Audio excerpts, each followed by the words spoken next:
Thank you, thank you. The reason that I created this podcast is because I want to feel better. So many of the right-wing talk show hosts that I've listened to over the years make me feel worse, more anxious, more fearful, angrier. And I want to feel better, and I want the people who listen to my podcast to feel better after having listened to it than they did at the beginning.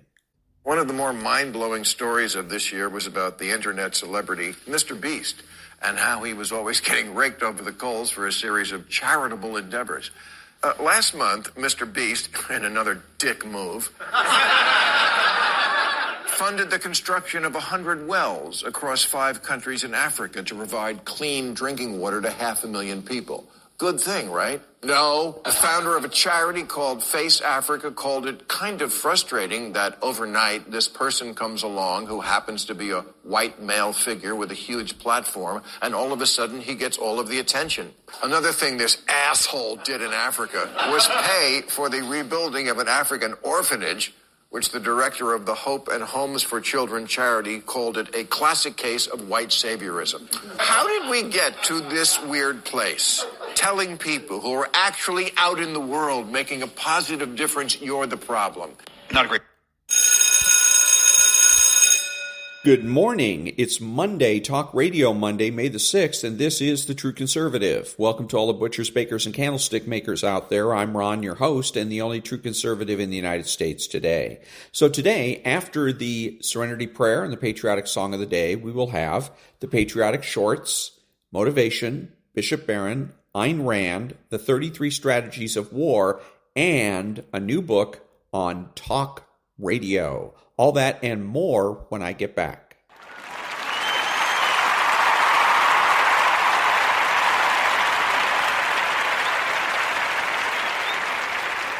God, grant me the serenity to accept the things I should not change, the courage to change the things I should, and the wisdom to know the difference. Amen.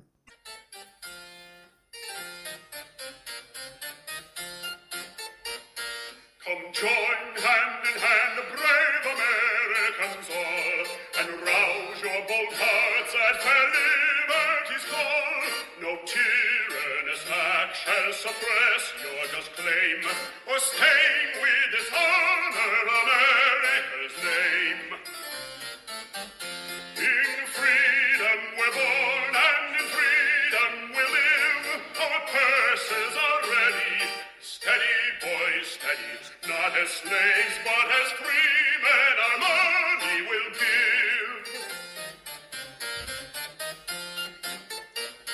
Our worthy forefathers, let's give them a cheer.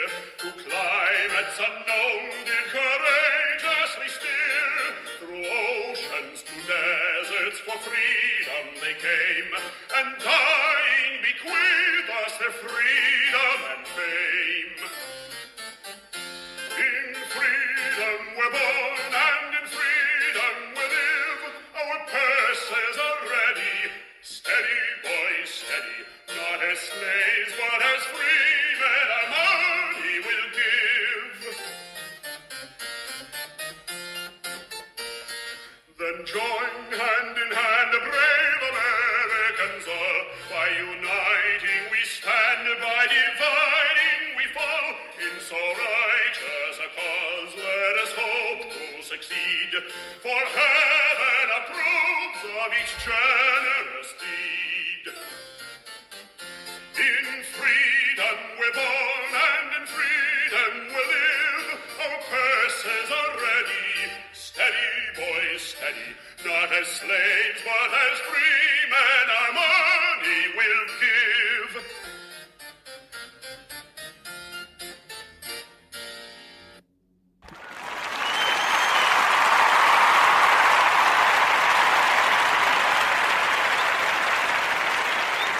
Thank you. And now we've got Stu Varney with headlines. As he likes to say to Stuart Varney. Good morning, Cheryl. Yielded well, I think. And good morning, everyone. There is movement in Gaza. Hamas has left the hostage talks. Netanyahu has told the people in Rafah to evacuate. The destruction of Hamas is about to begin. So far, no negative reaction on the markets. The Dow, in fact, coming off a big gain Friday, up again this Monday morning, looking for a gain of maybe 150. Modest uptick for the S&P and the Nasdaq. Interest rates staying at lower levels. The 10-year way below 4.5%. You're at 4.47. The 2-year way below 5%. You're now at 4.79. Bitcoin up to 65,000, 63.5 at the moment. Gold, that's moving up, not that much, 23.33, not close to its record high at this point, but it's up $24. No change for gas, 3.65. Diesel down 1 cent, 3.97. All right, politics. Another very positive crowd for Trump at the Miami Grand Prix over the weekend. There's a pattern here. Trump gets a break from court, wows crowds from New York to Florida. Biden stays home. Biden's in trouble on the issues. An ABC poll puts Trump 14 points ahead on the economy and inflation. Anti-Israel protests continue. Graduation ceremonies disrupted. Colombia just canceled their commencement ceremony. Senator Bernie Sanders, he's a Democrat, he says Gaza is Biden's Vietnam. On the show today, quite a story out of Chicago. The teachers union demands a huge pay increase, money for migrants, big bonuses for teachers, and a gender-neutral bathroom in every one of Chicago's 646 schools. Total cost? $50 billion. It is Monday, May 6th, the day when President Biden will celebrate Cinco de Mayo. Varney and Company is about to begin. And that was Stuart Varney and the headlines. Back in a minute.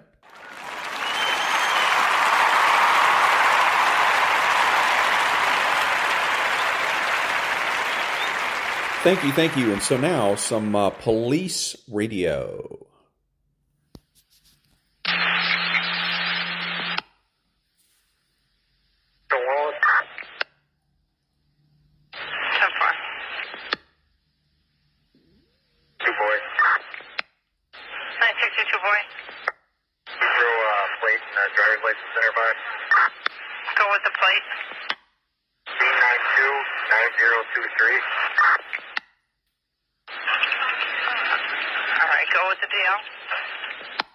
David 120-4529-6342.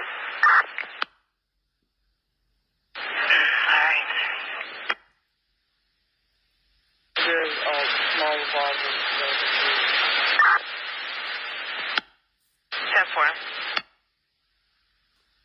Westbound was just throwing punches. Almost hit 2 women. Air punching, I guess. Unit to ride with 35 over there, Briar Place and Broadway. He moved away from the edge, closer to the interior of the building. 4 command posts, do you have someone that can respond? 435. What do you got? Go with it. Queen 814-972. Queen 814-972.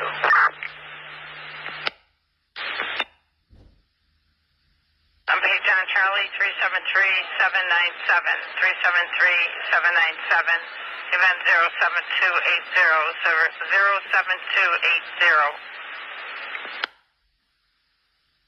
At Milwaukee and Gatlin. I'm going to go over there right now.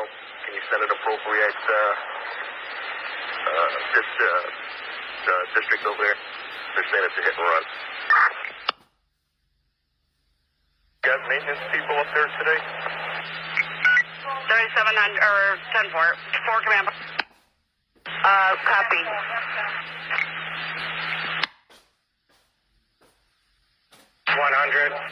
Car 100. But I want everyone to remain vigilant, but it is a very common occurrence every year. Some of these maintenance people, these are private properties. If people want to go up there, they're allowed to, and we just need to confirm each one of them. Okay, 10-4, car 100. So please remain vigilant, but it is a common occurrence. We have people on the rooftop. 823. 823 with the 1980. Okay, 10-4. And was that 813? 94113. Can you hold me down on traffic stop at 5609 South Cicero? 5609 on Cicero, okay. Frame.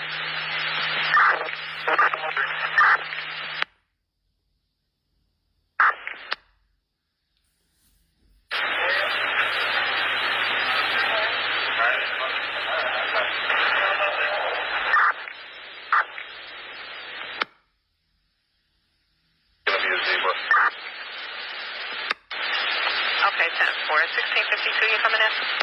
We're at LeClaire and Irving. You want to get 23 wave off? We'll go back up 24. That's probably closer. 10-4. 1623 for the wave off. 1623, we copy. Thank you. Alright, and units be advised. Got a little mental history over there, possibly a zebra.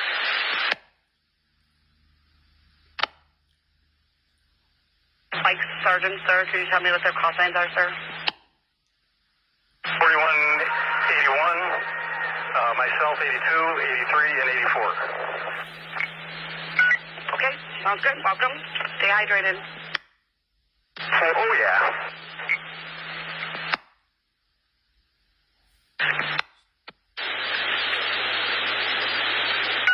Okay, we're contested for lunch. And 144 is the case report near.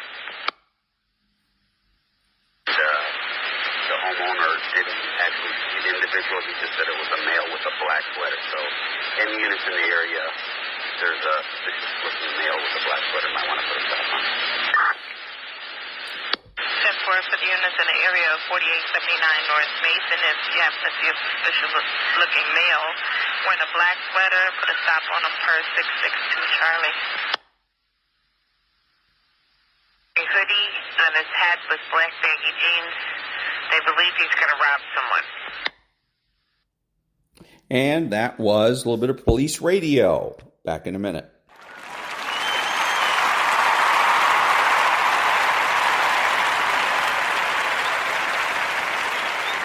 Thank you. And now, the patriotic shorts. And what a combat medic is, it's just a grunt with a Band-Aid, in essence. It's, all the guys are carrying rifles, and I'm carrying an aid bag. Our initial firefight is because I was going to be a purist medic. I wasn't going to carry a weapon or a rifle or anything like that. Extra weight, extra cleaning, extra doing all that other kind of stuff. First firefight I was in, the guy next to me, he bought it, and so I picked up his rifle, and that was my friend for the rest of the time I was in country. Because I went, no, that's bullshit. They're shooting at me. Yeah. Oh, God. These are the top 3 things the movies get wrong about military uniform. All right, number 1, ain't nobody walking around with that little collar thing done up like that. There's a reason we got rid of it. It's stupid. Chief, it keeps the brass from going down my shirt. Stop being a wiener and get a thermal burn like the rest of us. Number 2 is berets. Can't one show get the beret right. They all look like Chef Boyardee to me. I look very technical in my very silly hat. There's a few exceptions. The Duke was almost there, man. He looks pretty tough. Hey, Sam Jackson, not bad. Oh, you just had to put on a cape, didn't you? And number 3 is anything that Steven Seagal has ever worn or done in a military movie. Oh my God, look at this goober! Grown man wearing transition lenses. One day when Gravy Seal gets added to the dictionary, this is the picture that they're going to use. Look at this dude. Which one's your favorite? I was 18 when I was drafted. And I'm glad they did, because it was nothing better to make a man out of you than to be in the service during that time. Well, I tried to get in the Navy, but they wouldn't take me because I was colorblind. We went different places, and then we started our big move to California. The train that put us there was a train that had open cars all the way there. Through the desert was really something. And we got there, they opened the doors to get out, and it took your breath away then. And it was so hot. Once I came over the radio and said that we got 4 U.S. missing, that stacks up assets for days. When you say those words over the radio and a commander hears that, I mean, it's like everything focuses there, you know what I mean? That's the focus. We got to get those people back. And so we had, at one point in time, I know we had 4 Kiowa helicopters on station. We had 2 Apaches, and then we had 2 fast movers, which are airplanes that were dropping ordnance, and then pararescue guys. The mission is always frankly, more important than the men. If it wasn't more important than the men, you would never go try to achieve the mission because some of you are going to get hurt doing it. And at a certain point, you realize that you're going to have to sacrifice and in some cases destroy this thing that you have come to love. And, at its most intense, that's what combat is. You spend all this time putting together a unit, building these bonds of sort of fraternal love between one another. And then in service of the mission, you're called upon to destroy it. That's a tough thing. And I think people spend a lot of their lives wrestling with that after combat. They maybe feel a little bit heartbroken. We talk about PTSD, it's sort of a form of heartbreak. In the Civil War, they called it soldier's heart. And your heart can't break if you weren't in love. And I think it's worth talking about that and acknowledging what that emotion is, because sometimes, veterans and guys in uniform and otherwise are very hesitant to talk about love in that context. What if I told you that Delaware, one of the smallest states, had an explosive role in winning the Civil War? Boom, it's true. See, Delaware was a border state. Also, technically, it was a slave state. But after decades of manumission, it had under 2,000 enslaved people, concentrated in its south where pro-slavery feelings ran high. Meanwhile, northern Delaware was economically tied to the industrial and commercial interests of the North and had many abolitionists. So as a result, when the secession crisis hit in 1860, it was unclear which way Delaware would go. But when a delegation from the Confederacy asked Delaware Governor William Burton, a pro-slavery Democrat, to secede, he answered the following: as the first state to join the Union, Delaware will be the last state to leave it. Actually, for Lincoln, border states like Delaware provided a useful rhetorical tool, casting the war as one to preserve the Union, but it was also, crucially, a military asset as well. For Delaware contained DuPont Chemical Works, which would go on to produce half of the gunpowder the Union used during the Civil War. And you can't win a war without gunpowder. For more explosive historical tales, hit that subscribe button. Boom. Why did Soviet tankers love the American Sherman tank?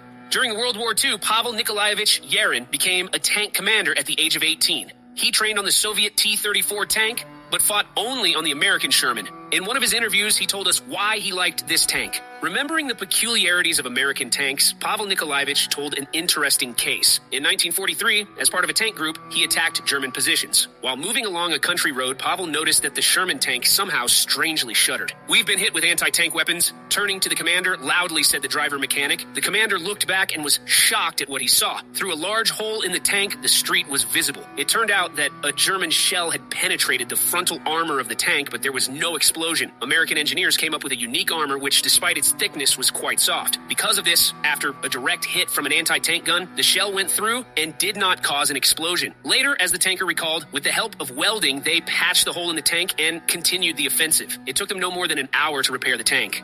Well, we are interested only in tactical, not in strategic information. We were not interested in the morale in their hometown. We were interested, where is the machine gun nest? Where is the minefield? How many tanks do you have in reserve? How many troops are here?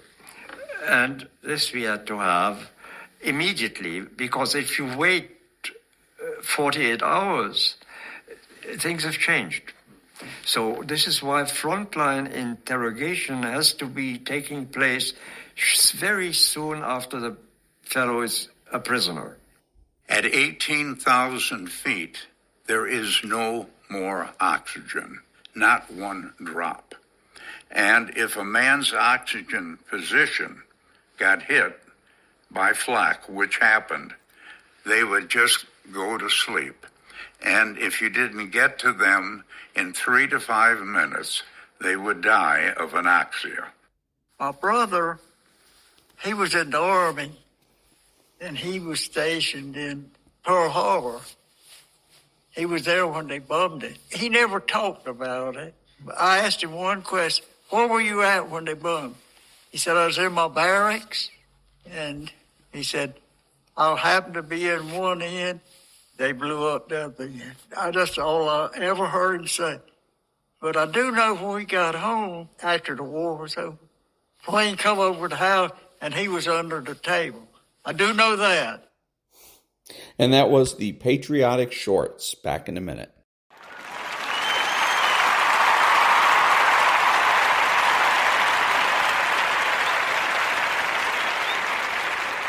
Thank you. Now, a little bit of motivation. We want the shortcut to the winner's podium. And sometimes, when we don't get that short-term glory that we want, we lose track of those long-term goals. And you look up in 6 weeks or in 6 months or in 6 years, and you've made no progress.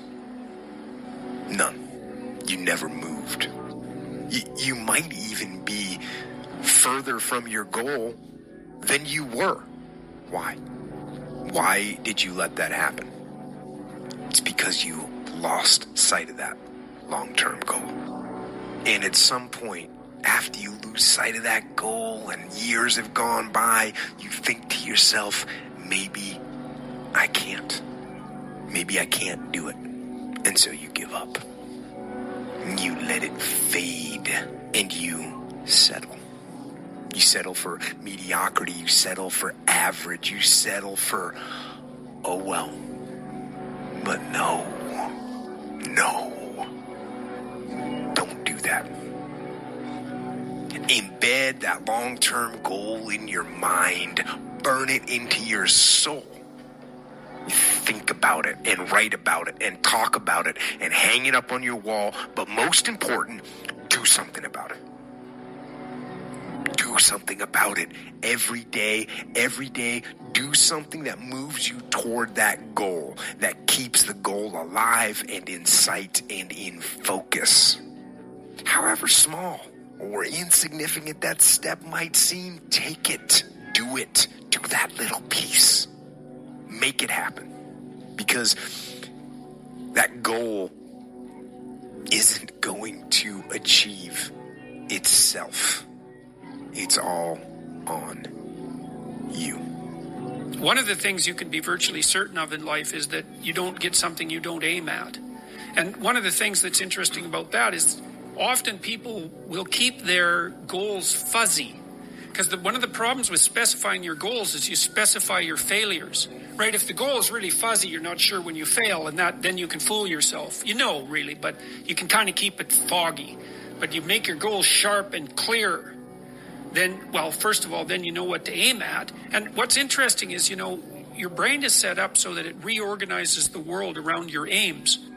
Yes, it's possible that you can choose your future and direct the course of your life as you run toward your dream.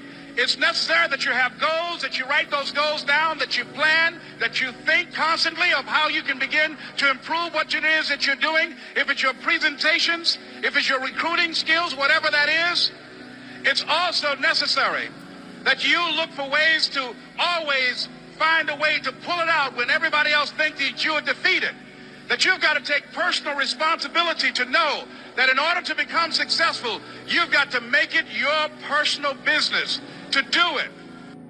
Aim high, but use as your control yourself. It's like, so your goal is to make today some tiny increment better than yesterday. And you can use better. You can define better yourself. This doesn't have to be some imposition of external morality. You know where you're weak and insufficient, where you could improve. You think, okay, well, this is what I'm like yesterday. If I did this little thing, things would be just an increment better. And, well, that's a great thing because you get the ball rolling, and incremental improvement is unstoppable. You can actually implement it, and it starts to generate Pareto distribution-like consequences. It starts to compound. The goal should be, how could I conceive of my life so that if I had that life, it would clearly be worth living, so I wouldn't have to be bitter, resentful, deceitful, arrogant, and vengeful. Like, that's sort of the bottom line, right? Because that's what endless failure does to you. It's not good. And that's what life without purpose and a goal does to you as well, because life is very hard. So you think, okay, well, I need to adopt a mode of being that would justify my suffering. And you can ask yourself that question. What would make this worthwhile? It's not what you get that makes you valuable. It's what you become. So part of the key here is to set the kind of goals that will make something of you. Don't set them too low, so that you don't have to grow and you don't have to read and you don't have to try and you don't have to stretch. Don't set them too low. And then don't sell out. Don't go for something that's going to cost you your virtue or cost you your values or sell out your principles. There's a good middle road here to follow. Goals that will inspire, goals that will help you grow, change, develop, and become better than you were. You got to make a decision. Listen to me. You got to make a decision. What's the decision? What's the thing you came here for? Now we're at the moment. The clock is ticking. People say all the time, hey, life is short. Let me tell you something. Life can be long. You bury your dreams, you quit this, life gets long. See, time's relative. 2 minutes of you being with your sweetie, doing whatever you like to do with them, that can go by quick, right? What's about the last 2 minutes on a treadmill? Does that not seem like it goes by for like 4 hours, right? So if you're enjoying it, it's short. If it's painful, it's long. Life can be long. See, there's a book being written about your life. Someone somewhere's taking inventory of your life. Don't compare your chapter 1 to someone's chapter 10. You write your own book. And at any moment in your life, you can decide that you want to make this the new chapter. You're literally in your life, you can turn the page. And those previous chapters are your old book. It's like Old Testament, New Testament. Old story, new story. They're connected, they're related, but you can flip the page and you can have a whole new story. If you decided right now, I am literally turning, my breakthrough is I turn the page, and in this second, I start to write the best chapters of my life. It's possible for you to live your dream. It's necessary that you associate with winners, that you work your system, that you are relentless, that you never give up. It's you. You've got to take personal responsibility. You've got to make it your personal business to make it happen. And you've got to resolve within yourself that I can do this, that it's hard, but you've got to say, I'm the one. I'm the one to make this happen. I'm the one to become successful in this business.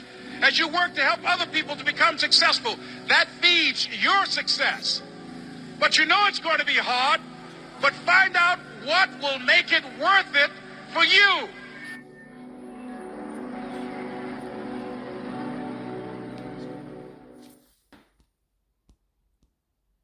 And that was a little bit of motivation. Back in a minute.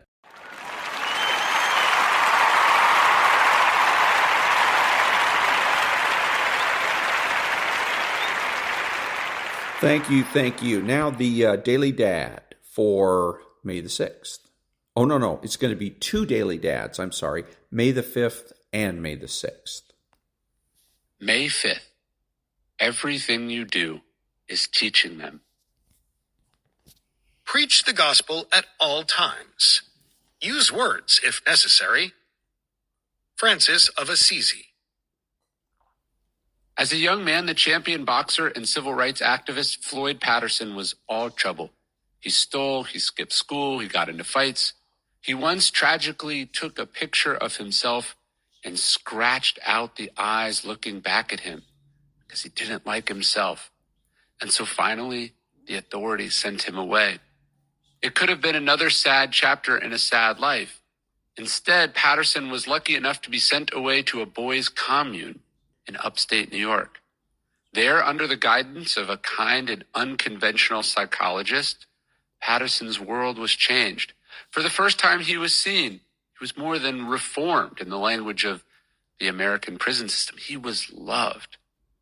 And as that doctor explained the philosophy, punishment teaches the child only how to punish. Scolding teaches him how to scold. By showing him that we understand, we teach him to understand. By helping, we teach him to help. He learns cooperation by cooperating. Most likely your children have not found themselves in such serious trouble. Hopefully they are not too far gone, as most of the people around Floyd felt that he was. But regardless, the lesson is the same. In everything we do with and to and around our kids, we are teaching them. Even when we mean well, even when they are screwing up, we are teaching, often the opposite of what we would like to show them. So I'm going to intervene right there and say that this little bit was more deterministic, suggesting that children have no free will and that they just do whatever it is that they're programmed to do, and it's just not true. Basically, the children that are vulnerable to doing things in a bad way are usually the slow kids, the ones that are on the stupid side. Smarter kids know and understand more intuitively what's right, what's wrong, what's a good idea, what's not a good idea. They'll recognize in their role models, whether it's a parent or a teacher, that what they're doing is good or bad. They'll be able to spot it real quick. Slower students won't be able to do so quickly. Those are the ones that you're going to have to be a little bit more careful with. You do something, as my parents used to tell me, do as I say, not as I do. Okay, and it's possible to do that. Okay, so I've seen other kids that grew up in environments in which the parents were doing exactly the kinds of things he was describing, yet they grew up to be very respectable adults. Okay, so now May the 6th. May 6th. Teach them to sweep the sheds.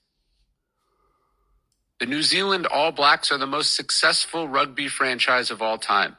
They have a legacy that rivals the great teams in nearly every sport, from the San Antonio Spurs to the New England Patriots to the U.S. national women's soccer team. How have they done this? By being tough, of course, by being extremely talented, obviously, but there is a lesser-known and counterintuitive element to their success as well.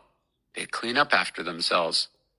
In his book, Legacy, James Kerr portrays the team tidying up the locker room after a game, sweeping the sheds, he writes, doing it properly so no one else has to, because no one looks after the All Blacks. The All Blacks look after themselves. If you want your kids to clean up after themselves, you have to teach them why it matters. If you want them to look after themselves, you have to teach them to find pride and satisfaction in that.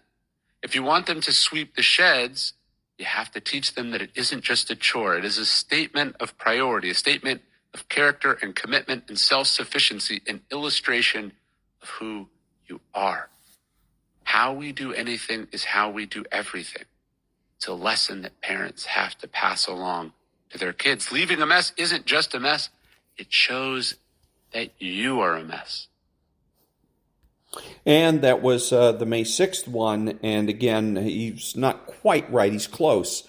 But when he says, especially when he says, how we do anything is how we do everything, it's just not true. And again, it more or less it depends on how intelligent the child is. The more intelligent children are more able quickly to discern what it is that is truly important and what isn't truly important. So, and a lot of this in terms of the parents setting the example is if the parents are cussing and grunting and groaning their way through the work, they're teaching the kids that it's not something that it's of little or no value. It's a hassle and it's something to be avoided.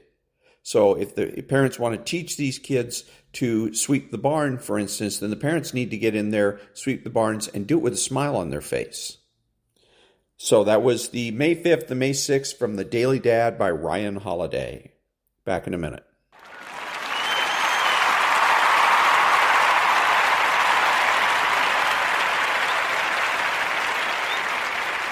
Thank you. And now, Bishop Robert Barron. My question is, if we are all beloved children of God, how could he banish any of his children to an eternity of suffering in hell? Thanks, and God bless. It's not so much God banishing, like God imposing this dreadful sentence. It's we banish ourselves. That's the tragedy of sin. Sin is a self-banishment, if you want. It's a self-exile from the land where God wants us to live. Hell is a corollary, if you want, of two more fundamental teachings, namely that God is love and that we're free, which means we can respond to that love or we can reject it. If we respond to it, then we have life and life to the full. If we reject it, it lights up the fires of hell within us. It sets up a kind of friction, a sort of spiritual friction. And so who's sending you to hell? It's not God. It's your own will. It's your own freedom is creating, if you want, the conditions for the possibility. And that was Bishop Robert Barron. I want to say again, the problem here is that this is a typical thing that the atheists and the leftists do. Is it's like saying prove God exists. The burden of proof is never on Christians. It's never on the Catholic Church. It's always on the atheists. So the question here is, why would you want to do something that's going to get you sent to hell? That's the real question. And he's wrong when he says you send yourself to hell, because in the Bible it says that sinners, at the end of the time, sinners are going to be cast into the lake of fire. Be cast into. It doesn't say they will cast themselves into the lake of fire. They will be cast into the lake of fire. Jesus is going to judge the living and the dead. So the question really is for atheists, for agnostics, etc., and you're toying with, how can somebody be trying to create a contradiction that doesn't exist. God is love, and God wants you to be part of his kingdom, but it's up to you. You have free will. You can accept God or you can reject him. And if you reject him, you're going to be judged you'll be judged and cast into the lake of fire. That's it. So, back in a minute.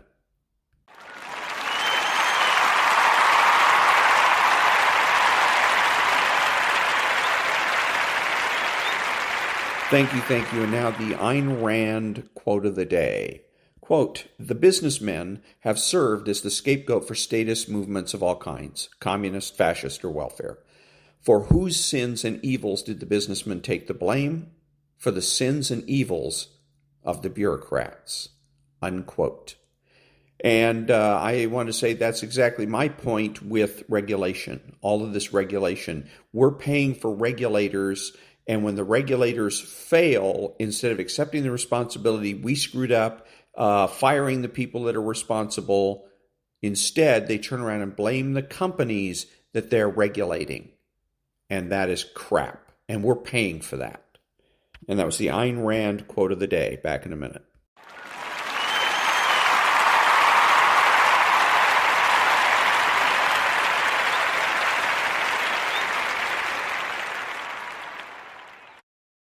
Thank you. If you're a Democrat, you need to vote Republican and become a Republican, because President Biden is not only the face of the country, the leader of the country, but he is the titular head of the Democrat Party. And what he does reflects on the Democrat Party and everybody in it. So right now, the Democrat Party is a party that wanders around not knowing where it's going, what it's doing, or what it's saying. It is brain-addled. And you, as a voter, deserve better. That's why you need to vote Republican. Back in a minute.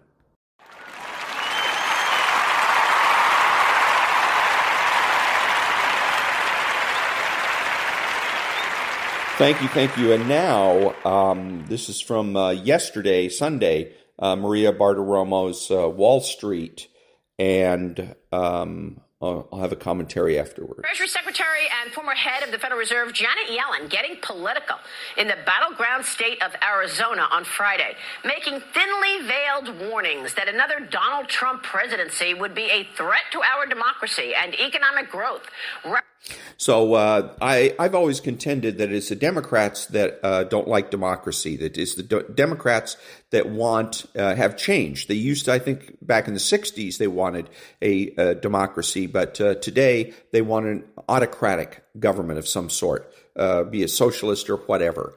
And that what they're trying to do lately is show us and the world democracy, and say they create disaster. Then they say to the world, look, this is democracy in action. Look, Joe Biden, he's a doddering fool, because they make very little effort to mask his weaknesses. They basically put him on full display, and then and all the mistakes. They overspend and make they don't even try to hide that. All of the things, disasters, the crime rates, the campus riots, they make no effort to try to explain them or to try to smooth them out, so to speak. They just put them on bold display. And I believe that it's because they want the people of the United States of America and the world to hate democracy.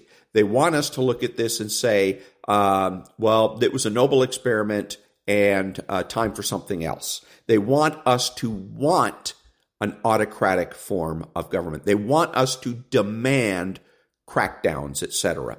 And so then we end up wanting what it is that they're trying to force us to take all along, and that is, again, a socialist-style government. So, but how do they get there?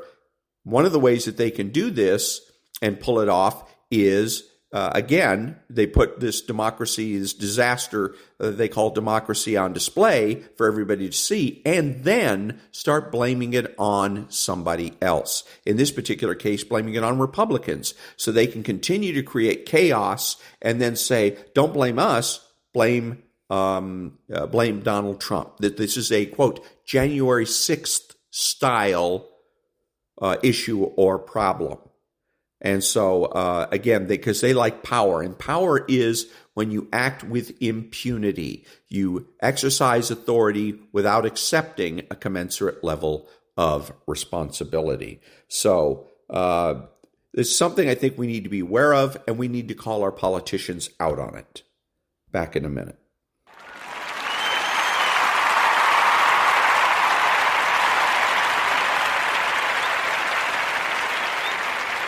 Thank you. And now, the 33 Strategies of War. We pick up where we left off, Chapter 25, Occupy the Moral High Ground. The best defense against moral warriors is to give them no target. Live up to your good name. Practice what you preach, at least in public. Ally yourself with the most just causes of the day. Make your opponents work so hard to undermine your reputation that they seem desperate, and their attacks blow up in their faces. If you have to do something nasty and not in harmony with your stated position or public image, use a cat's paw, some agent to act for you and hide your role in the action. If that is not possible, think ahead and plan a moral self-defense. At all costs, avoid actions that carry the taint of hypocrisy. A stain on your moral reputation can spread like an infection. As you scramble to repair the damage, you often inadvertently publicize the doubts it has opened up, which simply make things worse. So be prudent. The best defense against a moral attack is to have inoculated yourself against it beforehand, by recognizing where you may be vulnerable and taking preventative measures.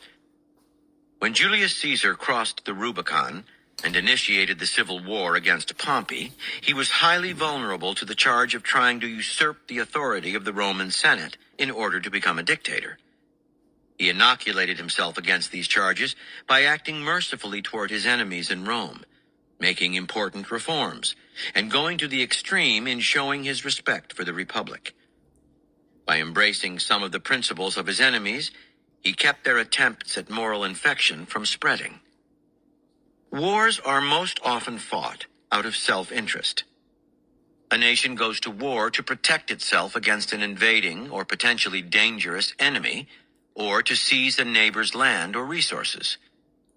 Morality is sometimes a component in the decision, in a holy war or crusade, for example, but even here, self-interest usually plays a role. Morality is often just a cover for the desire for more territory, more riches, more power. During World War II, the Soviet Union became a beloved ally of the United States, playing a key role in the defeat of Hitler. But after the war, it became America's darkest enemy. American self-interest, not the Soviets, had changed.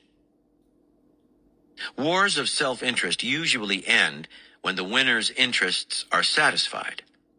Wars of morality are often longer and bloodier. If the enemy is seen as evil, as the infidel, it must be annihilated before the war can end. Wars of morality also churn up uncontrollable emotions. Luther's moral campaign against Rome generated such hatred that in the subsequent invasion of the Holy City by the troops of Charles V in 1527, German soldiers went on a 6-month rampage against the church and its officials, committing many atrocities in what came to be known as the Sack of Rome. As in war, so in life. When you are involved in a conflict with another person or group, there is something you are fighting over, something each side wants. This could be money, power and position, on and on. Your interests are at stake, and there is no need to feel guilty about defending them. Such conflicts tend not to be too bloody. Most people are at least somewhat practical and see the point in preventing a war from going on too long. But those people who fight out of a moral sense can sometimes be the most dangerous. They may be hungry for power and are using morality as a cover. They may be motivated by some dark and hidden grievance, but in any case, they are after more than self-interest. Even if you beat them, or at least defend yourself against them successfully, discretion here may be the better part of valor. Avoid wars of morality if you can. They are not worth the time and dirty feelings they churn up. And that was the 33 Strategies of War from Chapter 25, Occupy the Moral High Ground, and it's from the book by Robert Greene. Back in a minute.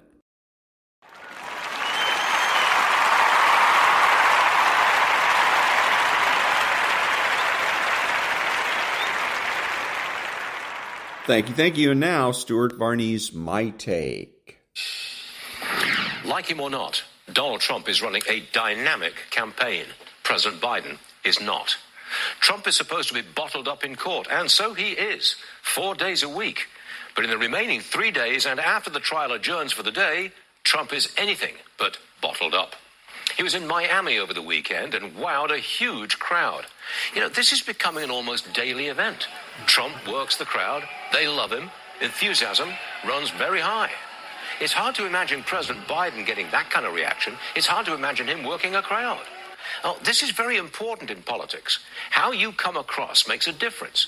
What people see on the local news is a challenger out and about every opportunity versus a sitting president who never speaks off the cuff and has not met a crowd in this campaign that is truly enthusiastic. Before the Miami Grand Prix, Trump appeared at a Harlem bodega and a Chick-fil-A in Atlanta. Note the very positive reception from minorities. They were all over him. Same story with Trump's visit to construction workers and firefighters in New York. All over him. Chants of USA, USA. This coming Saturday, Trump will hold a rally on the beach in Wildwood, New Jersey. He's hoping to bring in 40,000 people. Biden may well be at the beach too, in his Delaware home, but there'll be no crowd. A presidential election is about the issues, and it's also about the public's perception of the candidates. The pattern established so far is not going to change. That's because Biden simply cannot match Trump on vitality, energy, and connection. Trump connects to the people. Biden does not. Secondara Varney, just getting started. So he says, love him or hate him, everybody loves him. He just went ahead and proved that by saying that he's going to draw 40,000 people at the beach, that they go see firefighters, they love him, the construction workers love him, minorities love him. Then where does he get the stupid idea that there's anybody that hates him? Back in a minute.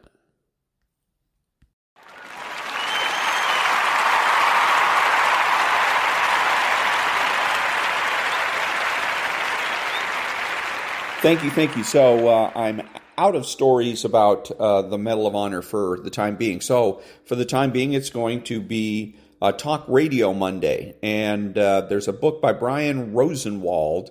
It's called Talk Radio's America, How an Industry Took Over a Political Party That Took Over the United States. We're going to give this a shot, see how this goes. It seems as though this is a good book. He doesn't seem to be... it seems to be balanced, let's put it that way, but we'll see how it goes. If it ends up being too skewed one way or another, then I'll move on to something else. But this is Chapter 1, The Colossus Rises.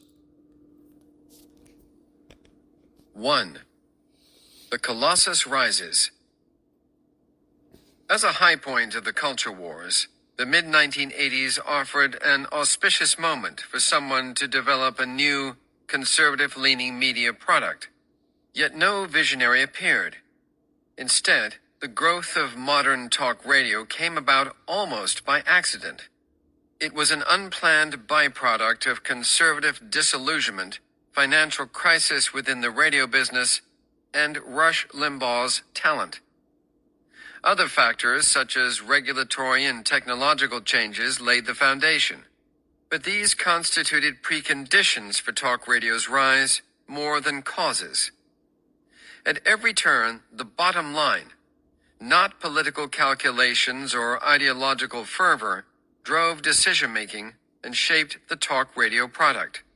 The result, which reached full flower after the election of President Bill Clinton, was a curious creature, a political colossus for which commercial, not political goals were of primary importance.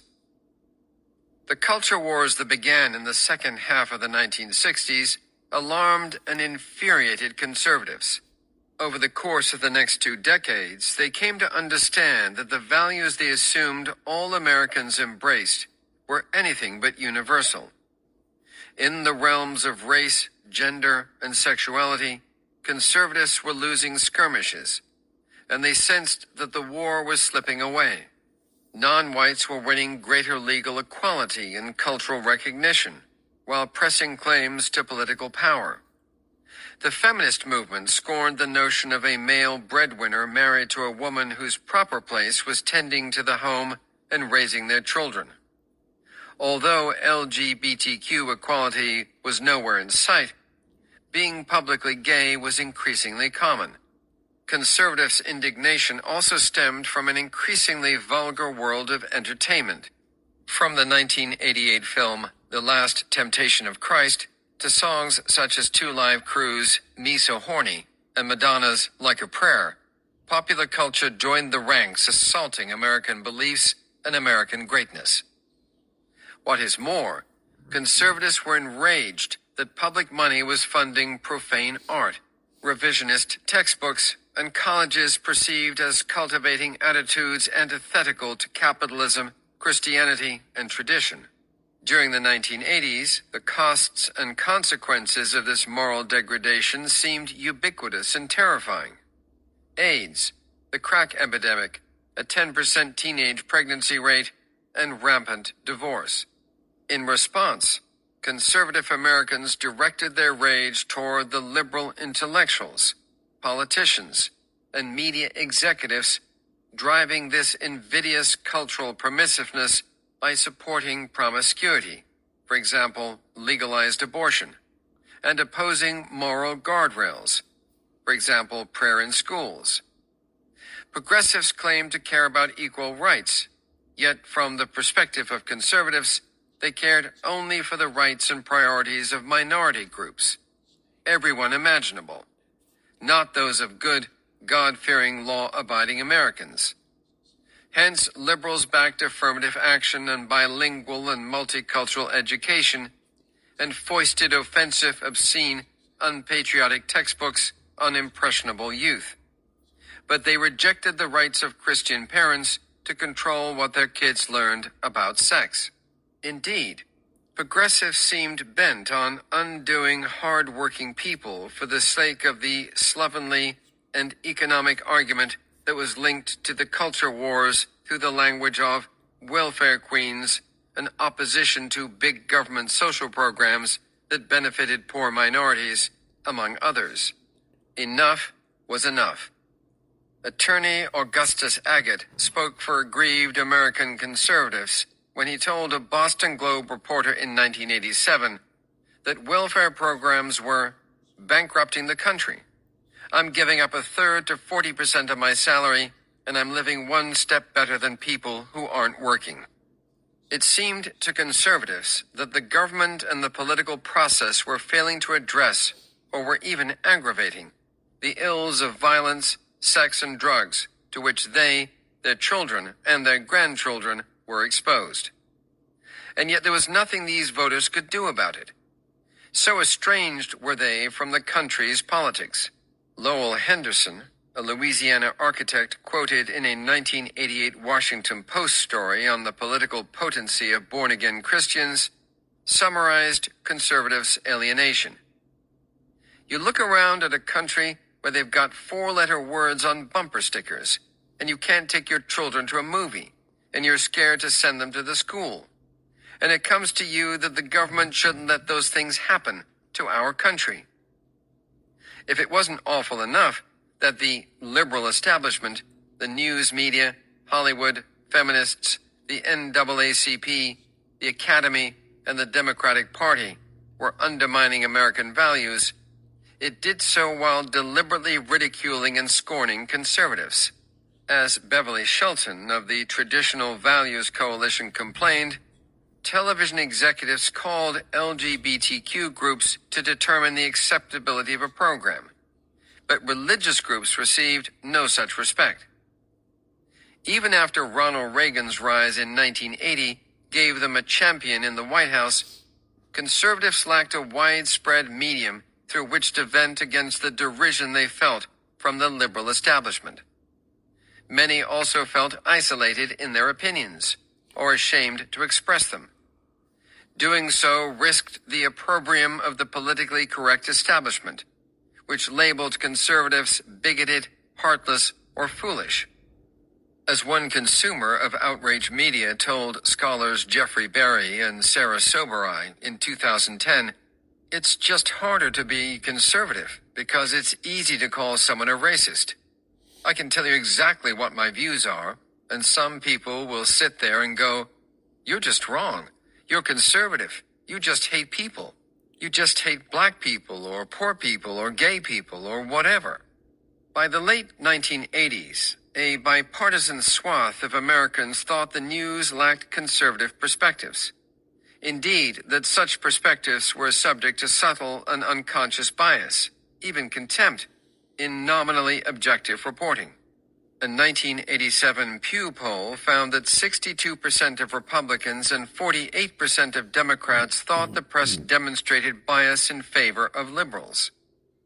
The news was reported through a much more progressive lens than the one through which conservatives saw the world.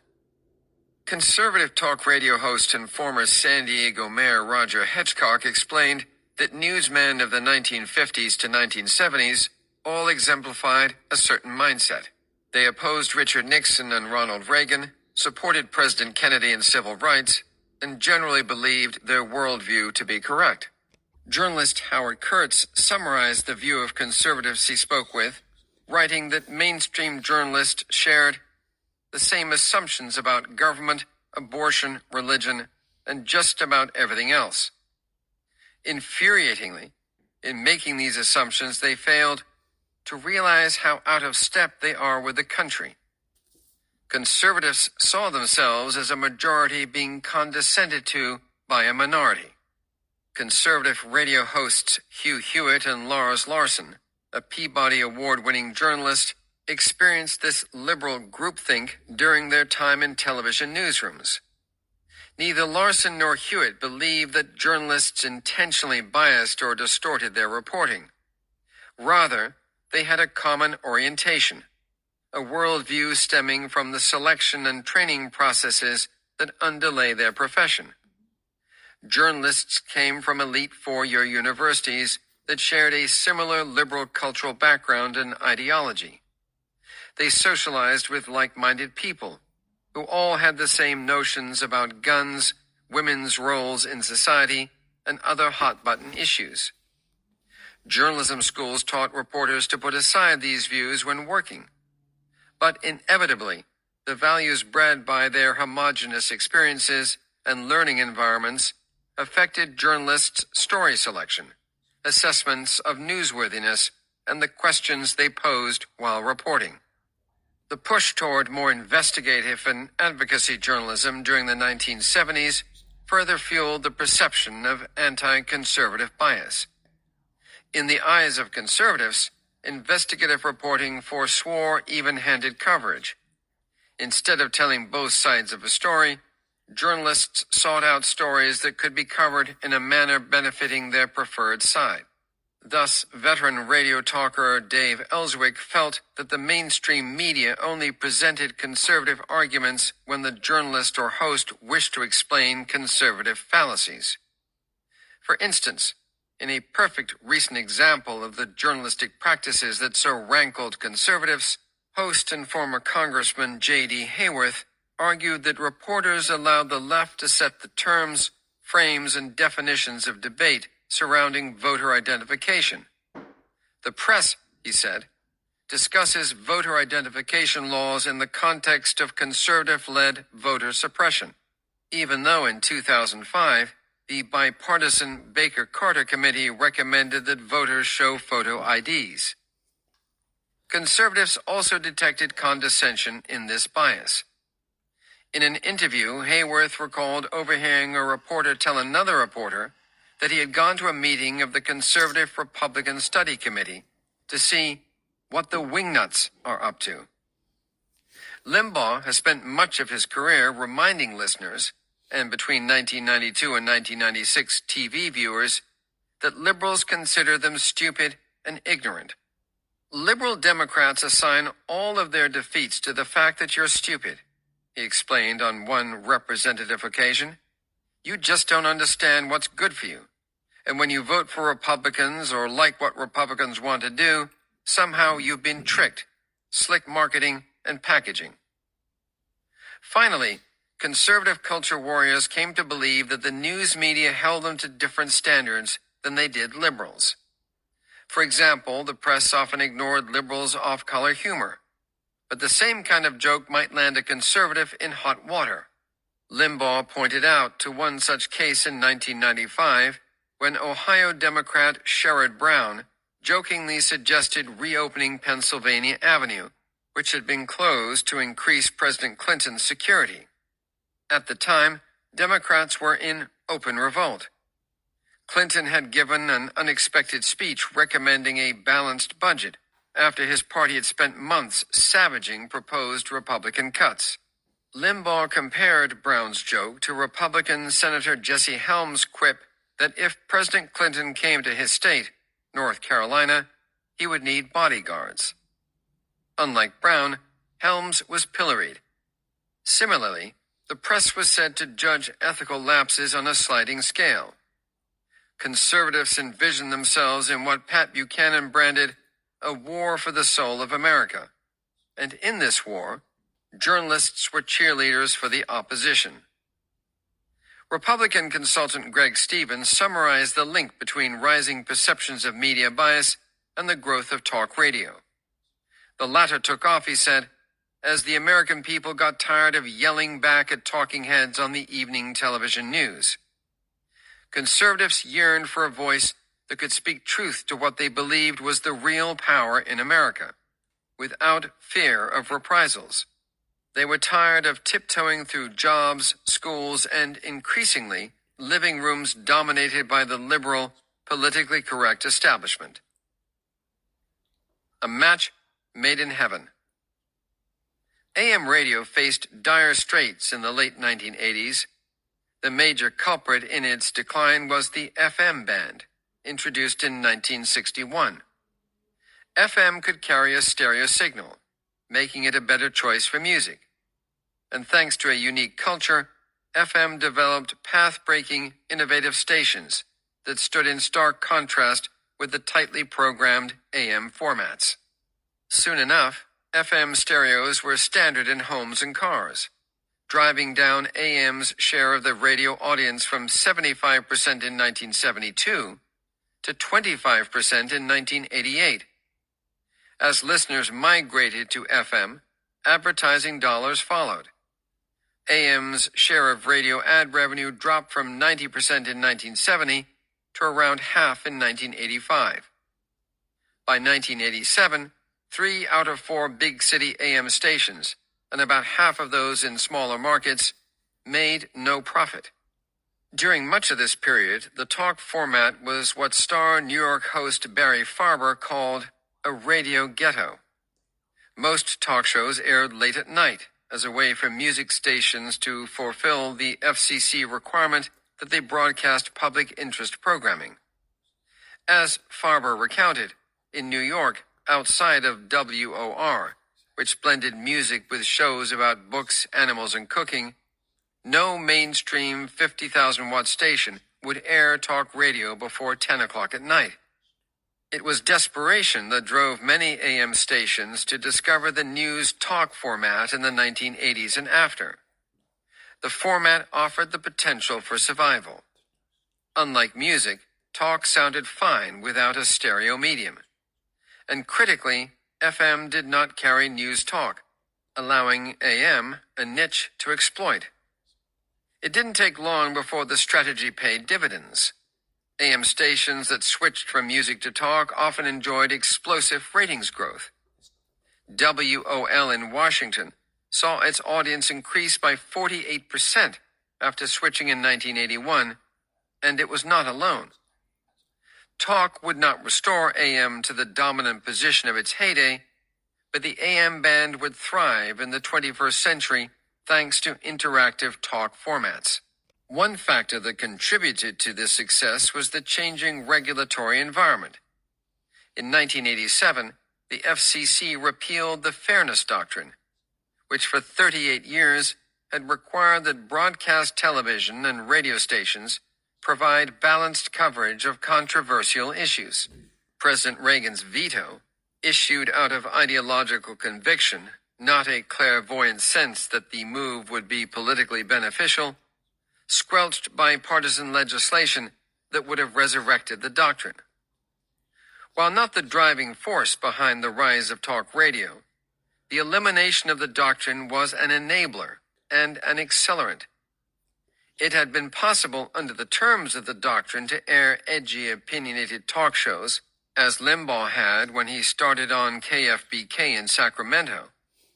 Two other acerbic and controversial conservative hosts, Bob Grant and Neil Bortz, provoked listeners for more than 15 years with the Fairness Doctrine in place.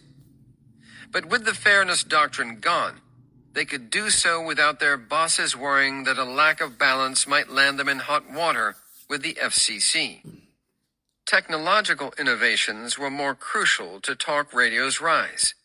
In particular, the introduction of cheap satellite technology made it financially feasible to syndicate a radio program nationally, overcoming both distribution problems and the challenges small stations faced producing their own talk shows. Local talk was always scarce because it cost too much for many stations. Hosts needed to have better radio skills than the average DJ and thus demanded higher pay. And while a DJ could get by with just a producer, talk also required an engineer, a programmer, and a call screener. Syndication was no simple fix for stations facing these costs. A syndicator had to distribute programming over phone lines, which limited networks to transmitting one show at a time and forced stations to use expensive specialty lines. Satellite technology changed all that. The advent of cellular phones was another major advance, allowing listeners to call talk stations from their cars. Bored drivers would engage their favorite hosts, boosting the popularity of talk radio.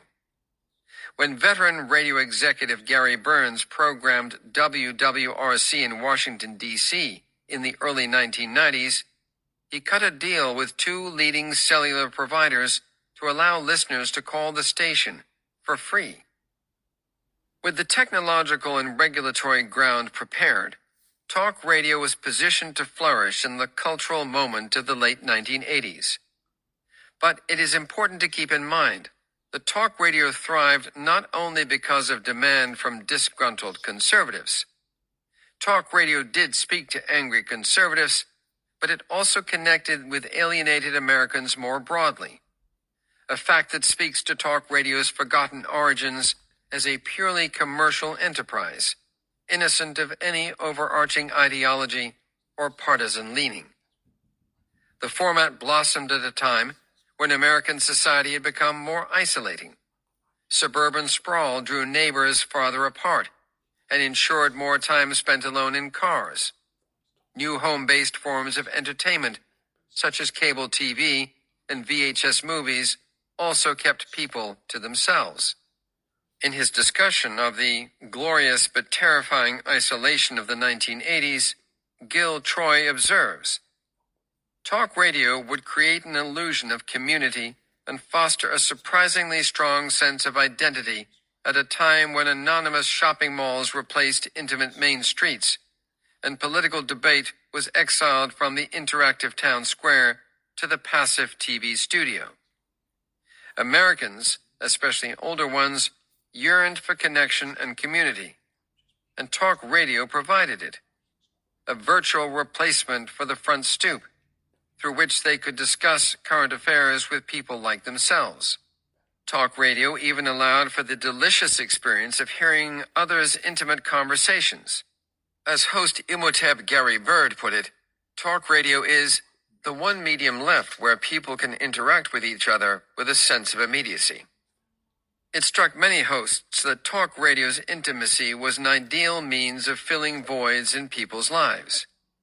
As liberal host Tom Hartman explained, radio was a voyeuristic, personal, hot medium, unlike the cold medium of TV, which offered no opportunities for interaction and no sense of a conversation between producer and consumer. Bortz, an Atlanta libertarian host who rose to national stardom, said, "I'm in the bathroom with these people. I'm in bed with them, taking showers, eating breakfast. This personal relationship gets built up. They think I'm talking to them one-on-one." When Hayworth joined the talk radio ranks, he too fostered this intimacy. For example, he might introduce a segment with the phrase, "As you and I discussed the other day," underscoring the illusion of an intimate conversation with each listener. Once television surpassed the console radio as the family gathering point, this intimacy became radio's niche in people's lives.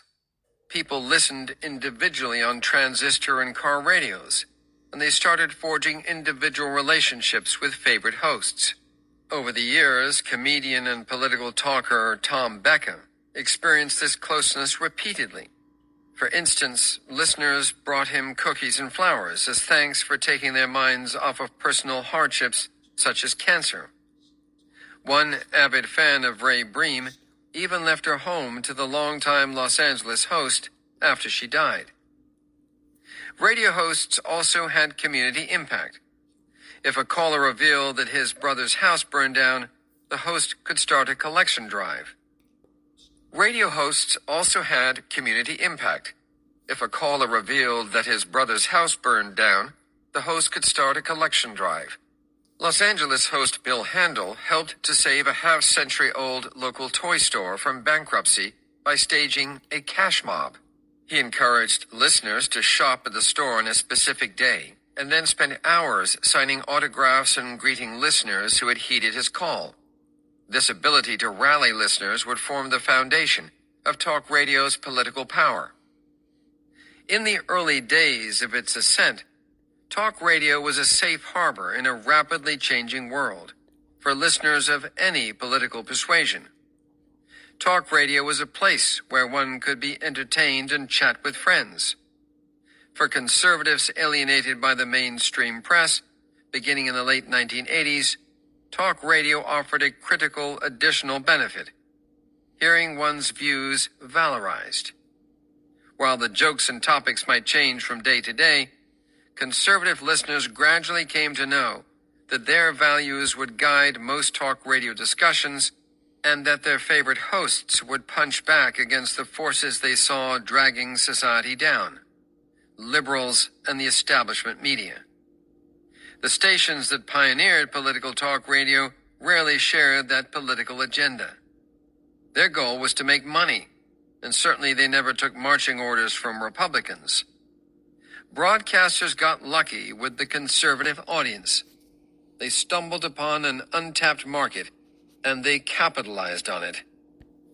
And that was Chapter 1, The Colossus Rises, from Talk Radio's America, how an industry took over a political party that took over the United States, by Brian Rosenwald and read by Christopher Grove. So far, so good. The best part of this was when he was talking about the coldness of television versus the warmth or heat of talk radio. So let's see what we got for next week. Next week is With Talent on Loan from God. Back in a minute.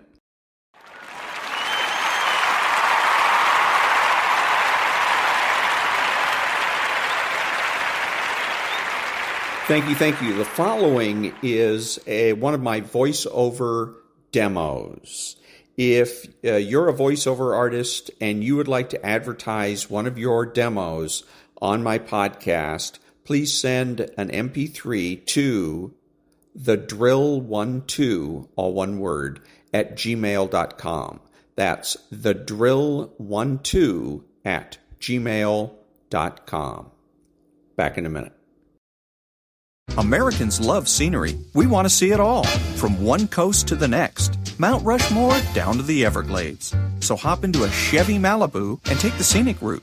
It's the car you knew America could build. There's a place where people count on friendships they can trace back generations, where they can count on the same stool at the coffee shop waiting for them every morning. This place is called Glen Ellen, and you can find it in every bottle of Glen Ellen wine. This is craft brewed Herman Joseph's, the smoothest, easiest drinking specialty beer in the entire solar system.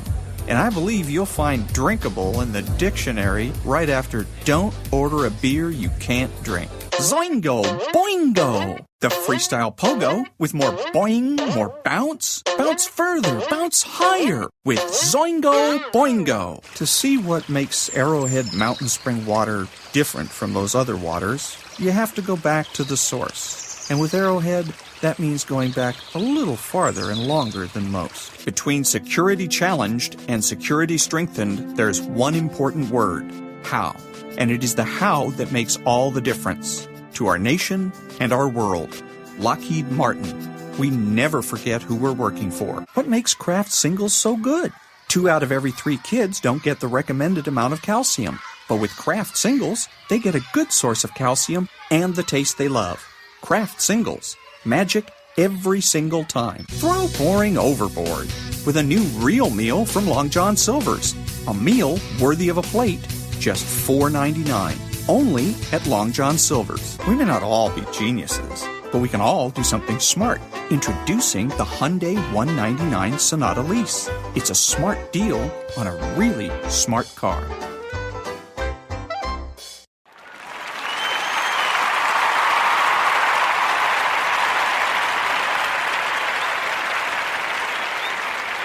Thank you. This is Ron, your host, the only true conservative in the United States today, bidding adios to all the butchers, bakers, and candlestick makers out there and reminding you that you are not neutral and that the government has no rights.